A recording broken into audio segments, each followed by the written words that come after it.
Baik, Assalamualaikum warahmatullahi wabarakatuh. Selamat pagi, siang, sore, dan malam kepada Ibu Dewi Cahyani Pangestuti, SEMM, sebagai dosen pengampu mata kuliah Manajemen Risiko.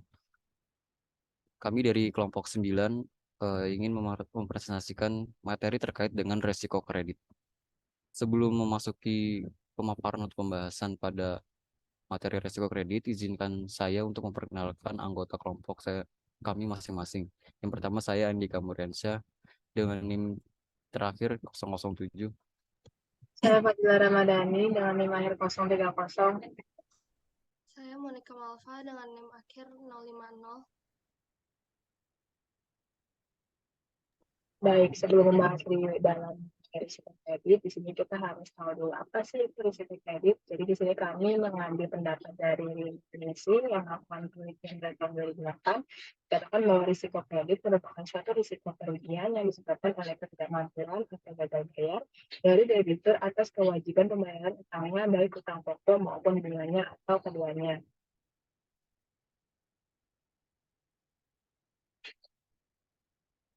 Oke, di sini ada 5 unsur dalam pemberian kredit. Pertama, kepercayaan. Kepercayaan merupakan suatu keyakinan bagi si pemberi kredit bahwa kredit yang akan diberikan tersebut benar-benar akan diterima kembali di masa yang akan datang sesuai jangka waktu kredit.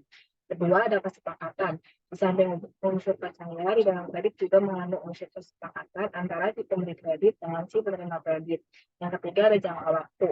Setiap kredit yang diberikan memiliki jangka waktu tertentu. Jangka waktu ini mencakup masa pengembalian kredit yang telah disepakati.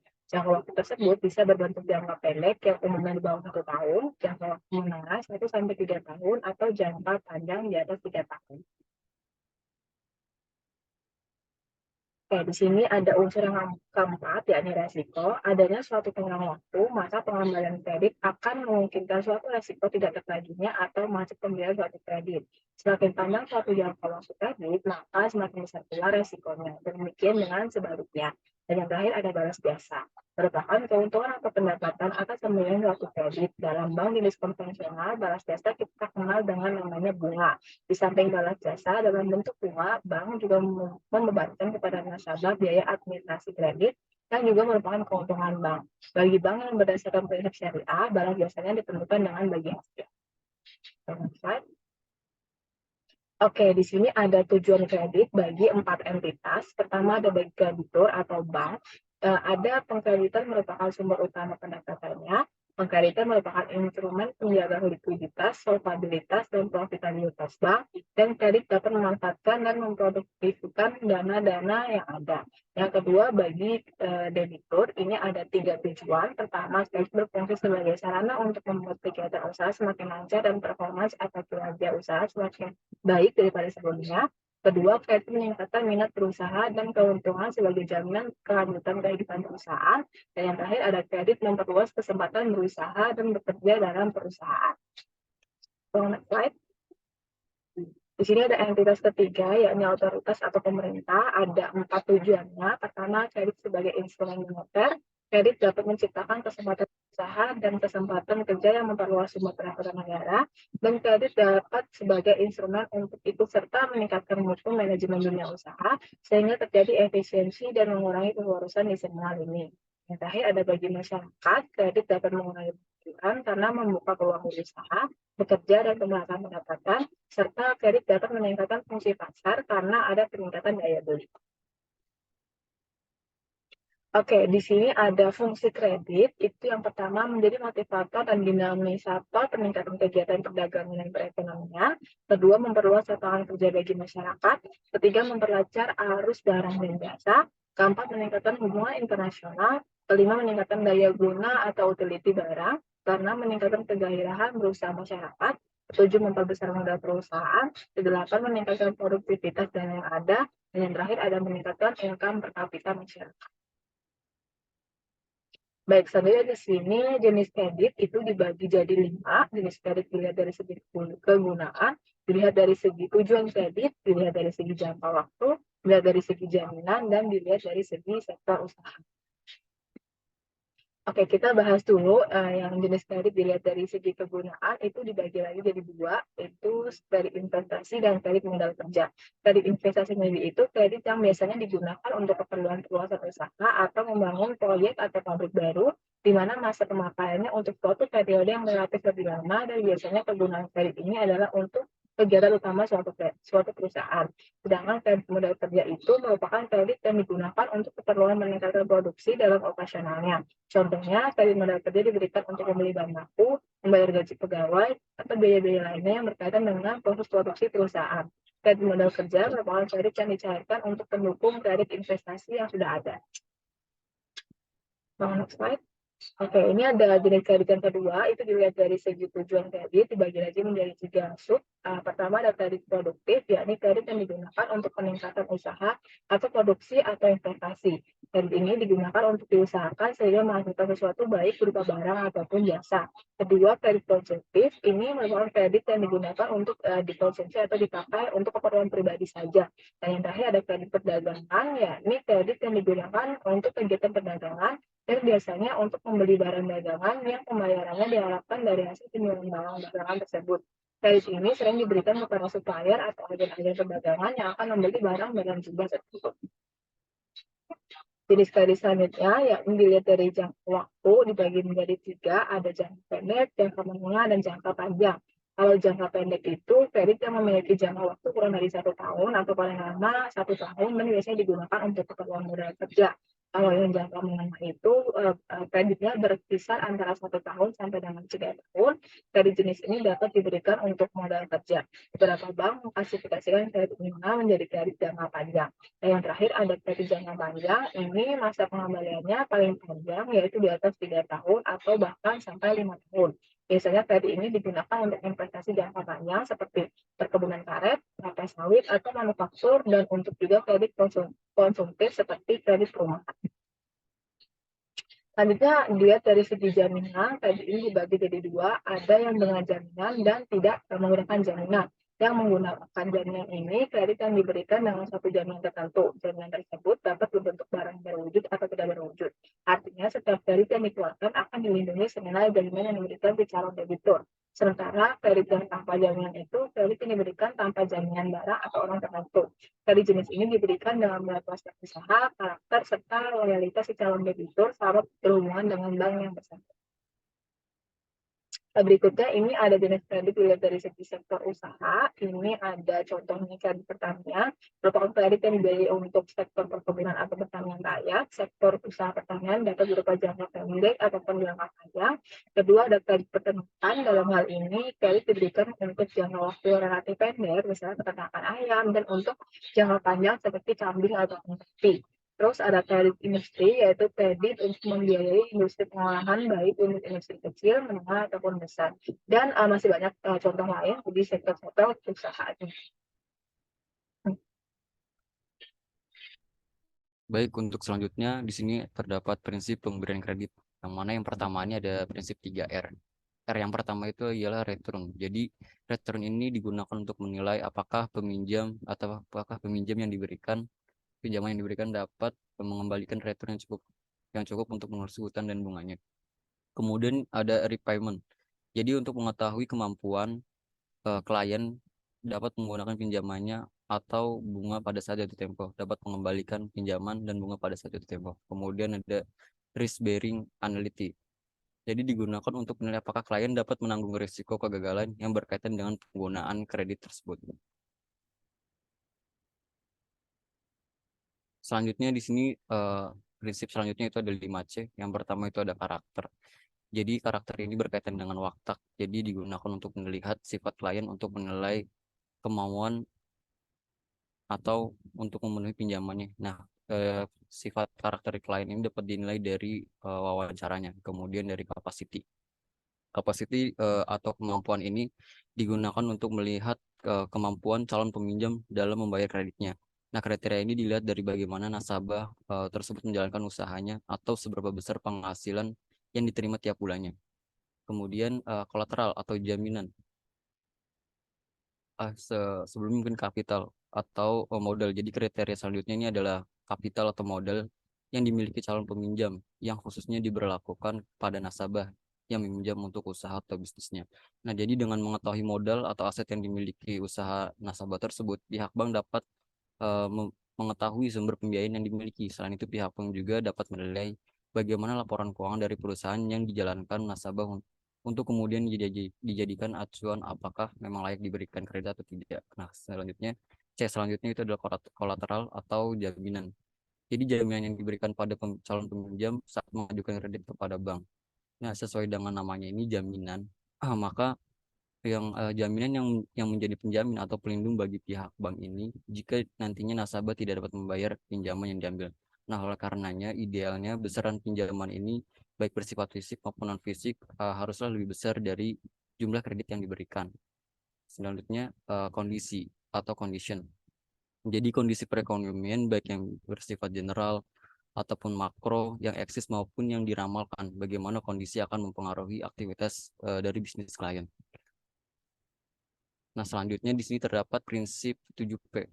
P yang pertama ini personality, sama seperti dengan karakter pada prinsip 5C. Jadi yaitu kepribadian atau calon peminjam yang mengajukan kreditnya. Jadi dilihat bagaimana keseluruhan kepribadian nasabah mencakup sikap dan perilakunya sehari-hari. Kemudian P yang kedua itu ada party. Jadi calon peminjam ini dimasukkan ke dalam beberapa golongan yang terkait dengan kondisi keuangannya. Biasanya pihak bank mengklasifikasikan nasabah berdasarkan modal yang dimiliki. Nah, dengan adanya perbedaan klasifikasi ini dan golongan ini akan ada perbedaan pula dalam pemberian fasilitas kreditnya. Kemudian P yang ketiga itu adalah purpose. Jadi melihat tujuan dari calon peminjam. Apa tujuan dari calon peminjam dalam mengajukan kreditnya pada lembaga keuangan. Misalnya untuk modal usaha, investasi, biaya pendidikan, atau justru kegiatan konsumtif. Nah, hal ini akan menyesuaikan dengan fokus dari bank atau lembaga keuangan tersebut. Misalnya jika bank berfokus pada pengelolaan modal, maka akan tepat bagi nasabah yang mengajukan kredit untuk investasi atau usaha atau modal usaha. Kemudian yang keempat itu ada prospek atau melihat ke depan. Jadi prospek ini bagaimana perusahaan atau lembaga keuangan ini memiliki melihat bagaimana prospek dari usaha yang ada pada nasabah yang dijalankan oleh si calon peminjam. Dengan mengetahui apakah usaha atau bisnis tersebut memiliki prospek ke depan yang bagus atau tidak, maka bank pun dapat memprediksi bagaimana perkiraan kemampuan bayar dari si nasabah. Kemudian yang kelima itu ada payment. Ini juga sama seperti capacity pada prinsip 5C sebelumnya. Jadi bertujuan untuk mengukur bagaimana kemampuan bayar dari si calon peminjam. Payment ini bisa dilihat dari pendapatan nasabah, kelancaran usaha yang dijalankan, hingga prospek dari usaha tersebut. Dengan begitu, pihak bank atau lembaga keuangan dapat menilai apakah nasabah tersebut dapat mampu membayar kreditnya atau tidak. Kemudian, yang keenam itu ada profitability. Jadi, melihat bagaimana kemampuan calon peminjam dalam menghasilkan keuntungan atau laba. Jadi semakin tinggi profitability dari calon peminjam, maka akan semakin tinggi pula kemungkinan kredit dapat diajukan, dapat disetujui oleh bank. Kemudian yang terakhir ini protection. Ini juga sama seperti prinsip 5C pada kolateral. Jadi tidak jauh berbeda dengan kolateral yang sebelumnya. Jadi protection ini juga mengacu pada jaminan yang diberikan oleh calon peminjam. Selain jaminan berupa barang seperti aset rumah atau perusahaan, protection juga dapat berupa jaminan asuransi yang dimiliki oleh nasabah. Baik, selanjutnya di sini terdapat pengklasifikasian kelancaran kredit. Jadi terdapat 5 golongan. Golongan yang pertama itu dapat dilihat dari lama tunggakannya. Dari jika lama atau tunggakannya masih 0 hari, maka dapat diklasifikasikan sebagai lancar. Kemudian jika 1 sampai 90 hari, maka dapat diklasifikasikan sebagai DPK atau dalam perhatian khusus.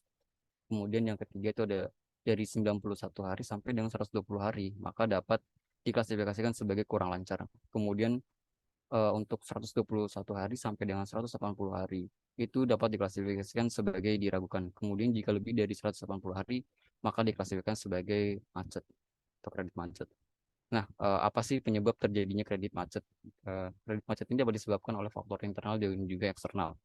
Nah, yang pertama ini ada dari faktor internal. Jadi yang pertama analisis kurang tepat. Jadi sehingga tidak dapat memprediksi apa yang akan terjadi dalam kurun waktu selama jangka waktu kredit. Misalnya kredit diberikan tidak sesuai dengan kebutuhan, sehingga nasabah tidak mampu membayar angsuran yang melebihi kemampuan. Kemudian yang kedua, adanya kolusi antara penjabat bank yang menangani kredit dan nasabah, sehingga bank memutuskan kredit yang tidak seharusnya diberikan. Misalnya bank melakukan over transaksi terhadap nilai agunan. Kemudian yang ketiga, ada keterbatasan pengetahuan pejabat bank terhadap jenis usaha debitur, sehingga tidak dapat melakukan analisis dengan tepat dan akurat. Kemudian yang terakhir, ada campur tangan terlalu besar dari pihak terkait, misalnya komisaris, direktur bank, sehingga petugas tidak independen dalam memutuskan kredit. Nah, selanjutnya terdapat penyebab dari faktor eksternal. Yang pertama, faktor eksternal ini juga dibagi menjadi dua, yaitu ada unsur kesengajaan yang dilakukan oleh nasabah dan juga unsur ketidaksengajaan. Nah, yang pertama ini dari unsur kesengajaan. Jadi yang pertama, nasabah ini sengaja untuk tidak melakukan pembayaran angsuran kepada bank karena nasabah tidak memiliki kemauan dalam memenuhi kewajibannya.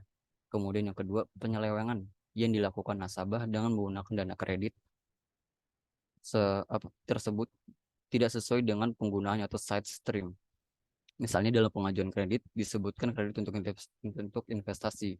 Ternyata dalam praktiknya setelah dana kredit dicairkan digunakan untuk kredit kepemilikan rumah atau KPR, jadi tidak sesuai dengan tujuan awalnya. Kemudian yang kedua itu ada unsur ketidaksengajaan. Yang pertama, debitur mau melaksanakan kewajiban sesuai perjanjian, akan tetapi kemampuan perusahaan sangat terbatas sehingga tidak dapat membayar angsuran. Yang kedua, perusahaannya tidak dapat bersaing dengan pasar sehingga volume penjualan menurun dan perusahaan mengalami kerugian. Kemudian yang ketiga, perubahan kebijakan dan peraturan pemerintah yang berdampak besar pada usaha debitur. Kemudian yang terakhir ada bencana alam yang dapat menyebabkan kerugian debitur. Nah, selanjutnya apa saja dampak dari kredit macet? Kredit macet. Yang pertama itu ada terkena denda dan bunga yang lebih tinggi. Jadi tentunya dampak dari kredit macet ini, lembaga keuangan akan mengenakan denda kepada debitur apabila telah melewati tenggat waktu yang telah ditentukan, pembayaran cicilan atau tidak melaksanakan utangnya, melunasi utang. Selanjutnya ada yang kedua itu sulit mengajukan KPR. Jadi efek dari debitur yang tidak mampu melunasi utangnya dan mengalami kredit macet akan mengalami kesulitan mengajukan KPR di bank.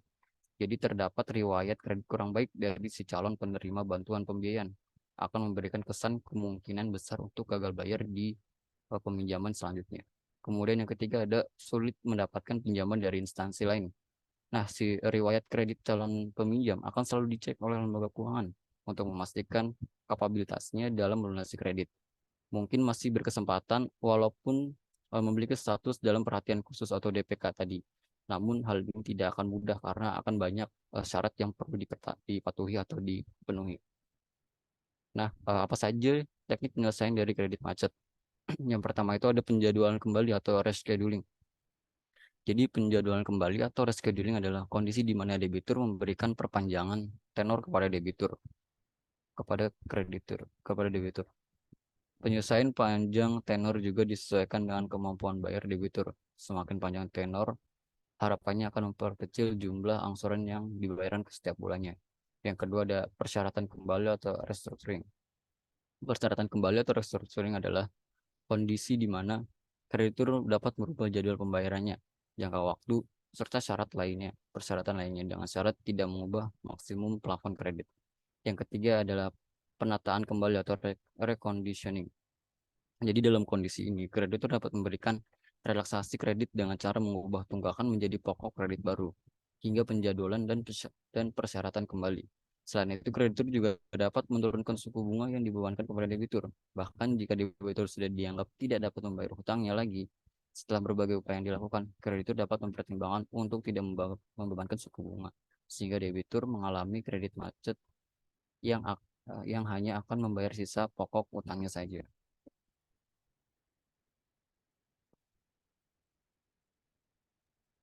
Selanjutnya saya akan menjelaskan mengenai model scoring kredit. Yang pertama ada rating perusahaan. Untuk slide. Untuk rating perusahaan ini merupakan model yang akan dilakukan untuk melakukan evaluasi kelayakan kredit suatu perusahaan dengan cara nilai rating kredit yang diberikan oleh lembaga pemeringkat kredit. Nah, lembaga pemeringkat kredit ini memberikan rating kredit berdasarkan analisis terhadap kinerja keuangan perusahaan, kondisi ekonomi makro, serta faktor lain yang mempengaruhi kredit perusahaan. Ranking kredit yang diberikan oleh lembaga kredit ini dapat berupa huruf, angka, ataupun kombinasi dari kedua, seperti huruf dan angka. Hal ini akan menunjukkan seberapa besar risiko kredit yang dimiliki oleh perusahaan. Kalau semakin tinggi rating kredit yang diberikan, maka semakin rendah risiko kredit perusahaan. Tapi sebaliknya, misalnya semakin rendah rating kredit yang diberikan, maka semakin tinggi risiko perusahaan tersebut. Di sini ada contoh kasusnya untuk model rating perusahaan. Perusahaan menggunakan modelnya kriterianya seperti berikut ini.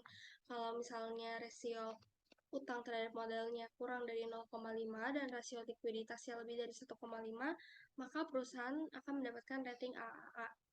Jika perusahaan memiliki rasio utang terhadap modal antara 0,5 sampai 0,75 dan tingkat pertumbuhan penjualan lebih dari 0%, maka perusahaan mendapatkan rating AA.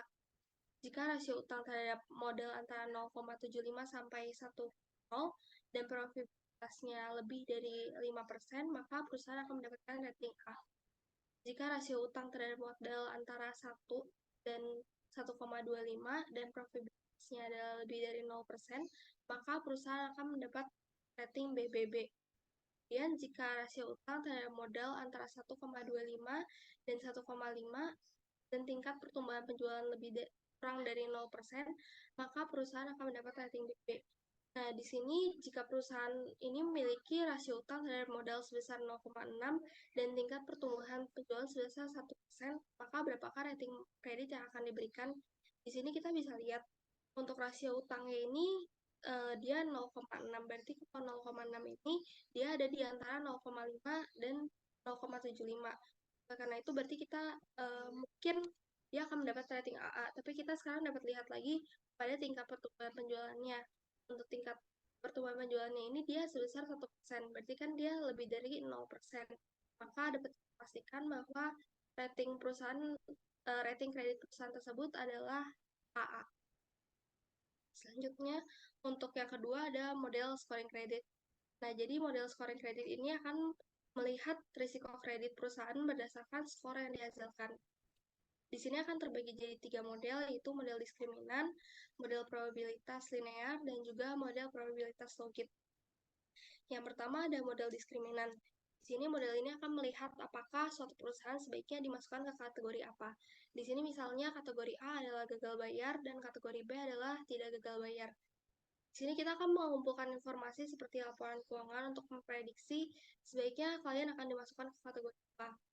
Pertama, kita perlu mengestimasi persamaan diskriminan dengan menggunakan variabel dependen seperti gagal bayar dan tidak gagal bayar dan menggunakan rasio keuangan sebagai variabel tidak bebas. Di sini jadi Altman itu pernah membuat estimasi fungsi diskriminan yang digunakan oleh perusahaan publik maupun non-publik. Di sini Z ini adalah 0,717x1 ditambah 0,847x2 ditambah 3,107x3 ditambah 0,420x4 dan ditambah 0,998x5, di mana X1 ini adalah rasio modal kerja dibagi total aset, X2 adalah rasio laba ditahan dibagi total aset, X3 rasio laba dan pajak dibagi total aset, X4 rasio nilai saham preferen dan saham biasa dibagi nilai total utang, dan X5 adalah rasio penjualan dibagi total aset. Di sini akan diberitahukan bahwa untuk model diskriminan dari model pasar dan model nilai batas tidak bangkrutnya itu adalah untuk model pasar 2,99, sedangkan nilai bukunya adalah 2,9. Untuk batas bangkrutnya adalah 1,81 untuk model pasarnya, dan juga untuk model nilai bukunya adalah 1,20. Untuk wilayah abu-abu model pasar adalah 1,81 sampai 2,99, dan untuk model nilai bukunya adalah 1,20 hingga 2,90. Di sini dimisalkan ada perusahaan X dan perusahaan Y. Untuk rasio X1 sampai X5-nya adalah sebagai berikut.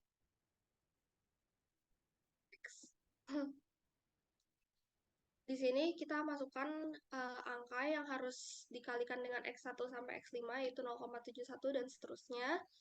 Kemudian kita masukkan nilai X1 sampai X5 yang dimiliki perusahaan X dan perusahaan Y, kemudian kita kalikan saja, sehingga kita dapat nilai-nilai berikut.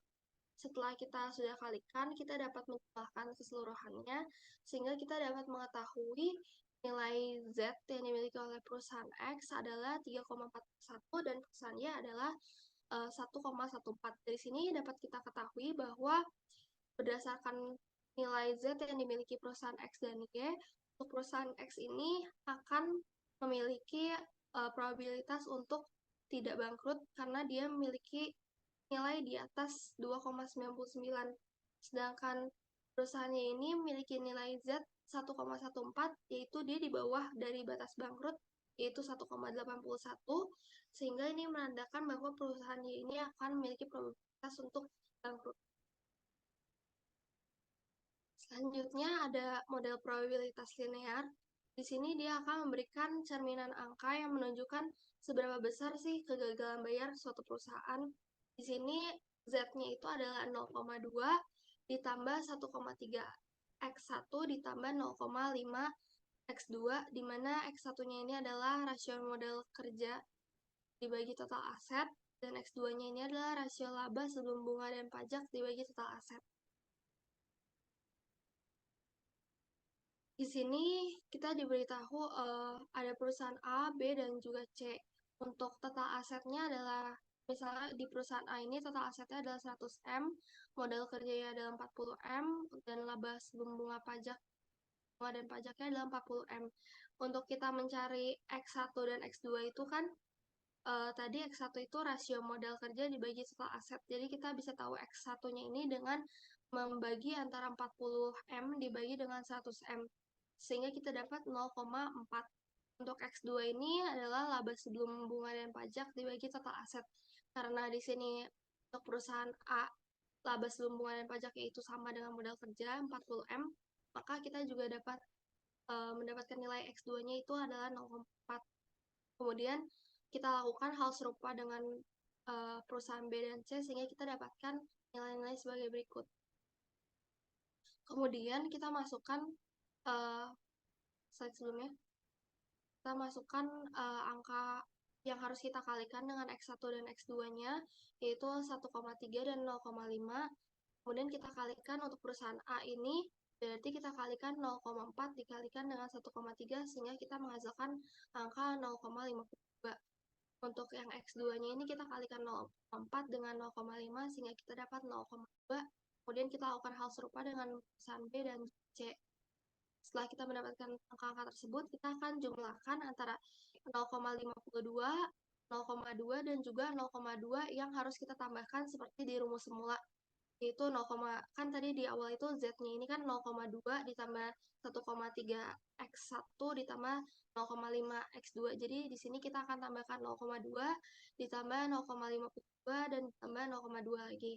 Sehingga kita dapatkan untuk perusahaan A adalah 0,92, perusahaan B adalah 0,305, dan perusahaan C adalah 1,05. Sehingga dapat kita lihat probabilitas kebangkrutan yang dimiliki oleh ketiga perusahaan ini yang paling tinggi adalah yang perusahaan C. Baik, selanjutnya untuk model probabilitas logit, di sini dia akan menggunakan probabilitas persamaan logit, bukan linear seperti regresi biasa. Nah, model probabilitas ini memiliki kelemahan bahwa probabilitas ini dapat dihitung di luar wilayah 0 dan 1. Jadi, di sini model probabilitas logit ini bisa mendapatkan skor minus atau negatif, dan juga di atas 1 seperti 1,5 ataupun 2 dan lain sebagainya. Di sini kita misalkan Y adalah probabilitas sukses. Regresi logit yang dapat dituliskan adalah logit Y sama dengan log Y dibagi 1 min Y sama dengan dapat kita tuliskan juga alfa ditambah beta 1 X1 ditambah beta 2 X2. Di sini kita juga dapat mendefinisikan rumus tersebut sebagai Y sama dengan eksponen alfa ditambah beta 1 X1 ditambah beta 2 X2 dibagi 1 ditambah eksponen alfa plus beta 1 X1 ditambah beta 2 X2. Di sini kita misalkan sebuah bank ingin menentukan apakah seorang pelanggan akan mengalami keterlambatan pembayaran kredit dalam 6 bulan ke depan. Di sini kita dikasih informasi bahwa variabel dependennya ini adalah keterlambatan pembayaran. Jika dia mendapatkan skor 0, berarti dia tidak mengalami keterlambatan. Sedangkan 1 berarti dia mengalami keterlambatan.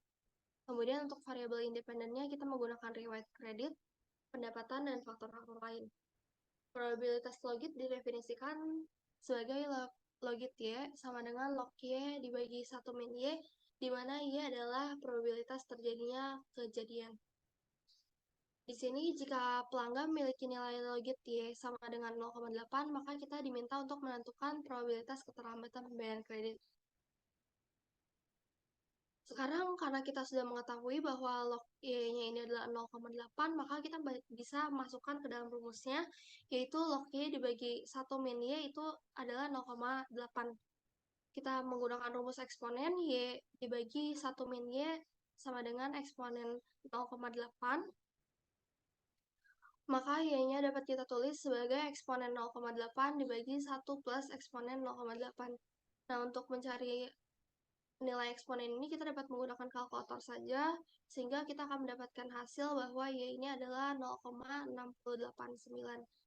Maka probabilitas keterlambatan bayaran kredit ini adalah sebesar 0,689 atau sekitar 69%. Kemudian yang ketiga adalah RAROC, yaitu Risk Adjusted Return on Capital. Di sini RAROC ini akan mempertimbangkan risiko yang terkait dengan investasi tertentu. Dia akan mengevaluasi pengembalian investasi secara keseluruhan dalam hubungannya dengan jumlah modal yang digunakan dan rasio yang diambil. RAROC ini rumusnya adalah pendapatan bunga dikurang biaya modal dibagi exposure at default. Di sini ada contoh soal. Sebuah bank memberikan pinjaman sebesar 1 miliar kepada sebuah perusahaan. Risiko kredit perusahaan tersebut dinilai dengan nilai probabilitas default, yaitu kita singkat saja sebagai PD, sebesar 5%. Bank menetapkan tingkat bunga pinjaman sebesar 10%. Tingkat biaya modal bank adalah 8%, sehingga kita diminta untuk mencari RAROC dari pinjaman tersebut.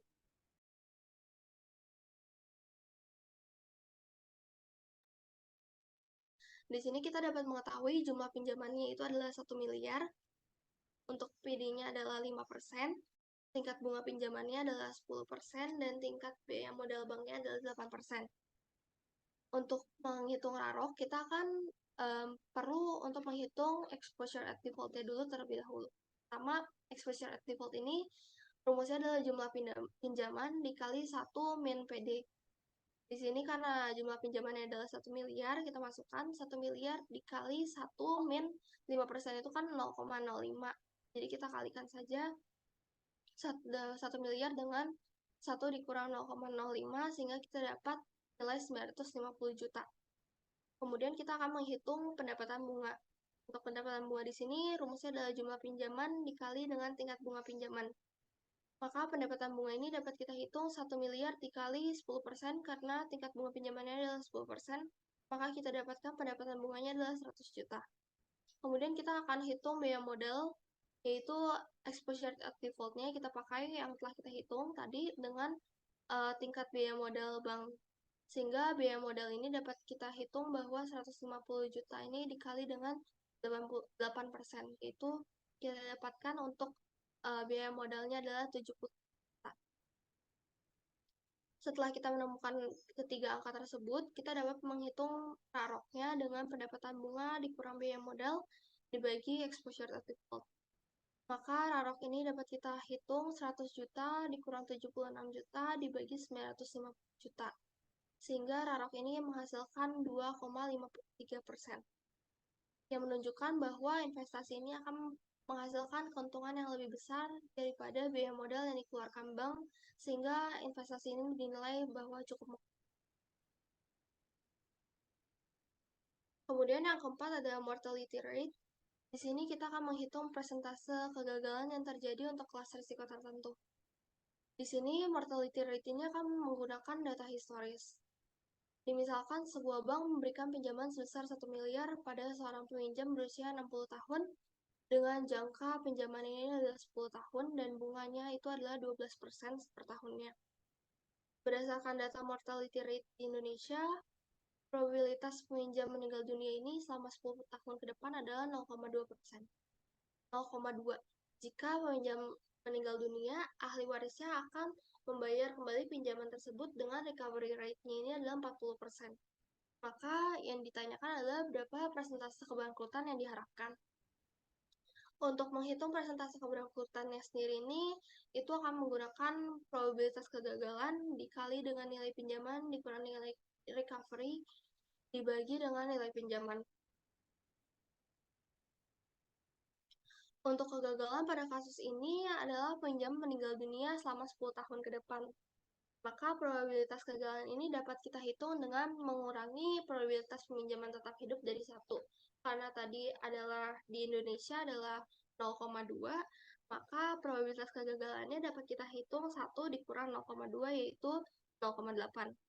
Nilai recovery dapat kita hitung dengan mengalihkan nilai pinjaman dengan nilai recovery rate-nya. Di sini 1 miliar dikali 40%, karena kan tadi kita dapat mengetahui bahwa ahli warisnya akan membayar nilai pinjaman tersebut kembali dengan nilai recovery rate-nya ini adalah 4%. Maka nilai recovery-nya ini kita dapatkan yaitu 400 juta. Nah, di sini setelah kita mendapatkan angka-angka tersebut, maka kita bisa melihat persentase keberangkrutan yang diharapkan. Nilai persentase keberangkrutannya ini adalah 0,8, yaitu probabilitas kegagalan, dikali dengan 1 miliar, dikurang 400 juta, dibagi 1 miliar dikali 100%. Maka untuk persentase keberangkrutannya ini kita dapatkan nilai yaitu 30%. Selanjutnya yang kelima adalah term structure. Di sini kita akan menggunakan kurva untuk menunjukkan hubungan antara jangka waktu dengan yield surat berharga. Biasanya kurva ini akan memiliki nilai slope positif. Tapi sebenarnya slope ini juga bisa flat ataupun negatif dalam beberapa situasi. Nah, di sini gambar ini menunjukkan bahwa ada perusahaan yang memiliki tahun pertama dan tahun kedua. Untuk tahun pertama, obligasi pemerintahnya itu adalah 9%, dan obligasi perusahaannya ada 12%. Tahun keduanya, obligasi pemerintahnya adalah 10%, dan obligasi perusahaannya itu adalah 20%. Selanjutnya, untuk kondisi pasar sempurna, tingkat keuntungan yang diharapkan untuk obligasi perusahaan akan sama dengan nilai tingkat keuntungan yang diharapkan untuk obligasi pemerintah. Maka di sini kita dapat tuliskan PI, yaitu probabilitas obligasi perusahaan, itu 1 ditambah RF, yaitu yield obligasi pemerintah, dibagi 1 ditambah RI, yaitu yield obligasi perusahaan. Nah, tadi kan kita lihat di tahun pertama ini, untuk obligasi pemerintahnya itu dia 9%. 9% itu kan 0,09 ya. Jadi kita dapat hitung 1 ditambah 0,09, kemudian kita bagi dengan 1 ditambah 12%, yaitu tadi adalah yield obligasi perusahaannya. Dari sini kita dapat probabilitasnya adalah 0,97. Untuk probabilitas tahun pertama ini, karena ini probabilitas, jadi kita harus kurangkan dari angka 1. Maka 1 dikurang 0,97, yaitu kita dapat angka 0,03 atau 3%. Jadi dapat kita ketahui bahwa probabilitas default tahun pertama perusahaan ini adalah 3%. Kemudian setelah kita berhasil menghitung tahun pertama, kita akan melanjutkan untuk menghitung tahun keduanya. Untuk tahun kedua, rumusnya masih sama. Kita menggunakan PI-nya ini adalah 1 ditambah, tadi kan untuk tahun keduanya itu obligasi pemerintahnya itu 10%, dan untuk obligasi perusahaannya itu tadi 20%. Maka dapat kita hasilkan untuk PI-nya itu adalah nilainya 0,92. Nah, tapi kita kan harus ingat bahwa perusahaan ini dapat bertahan hingga tahun kedua itu jika perusahaan pertama di tahun pertama ini dia mampu bertahan. Maka kita tidak bisa menilai nilai PI-nya ini hanya berdasarkan yield obligasi dari tahun keduanya saja, tapi kita harus mempertimbangkan dari tahun pertamanya. Karena tahun pertamanya tadi kita mendapatkan nilai PI-nya adalah 0,97, jadi kita di PI tahun kedua ini kita harus kalikan antara 0,97 dikalikan 0,92. Sehingga kita dapat menghasilkan PI-nya ini adalah 0,89. maka probabilitas default tahun kedua ini kita hitung 1 dikurang 0,89, yaitu kita dapatkan 0,11 atau 11%. Dengan demikian dapat kita ketahui bahwa probabilitas perusahaan akan mengalami default dari tahun pertama hingga tahun kedua adalah sebesar 11%. Baik, ini model yang terakhir, yakni credit matrix, merupakan alat pengukuran risiko kredit dengan menggunakan kerangka value at risk atau VaR.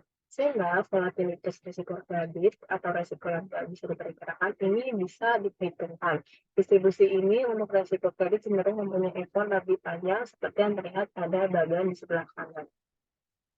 Contoh. Nah, bagian di sebelah kanan tadi itu menunjukkan bahwa return dari kredit cenderung ke kiri karena jika terjadi kredit macet, maka perusahaan akan mengalami kerugian besar. Tapi jika kredit berjalan lancar, maka perusahaan akan memperoleh return yang relatif tetap karena maksimum keuntungan yang diterima perusahaan yang meminjamkan adalah bunga dan cicilan pertama.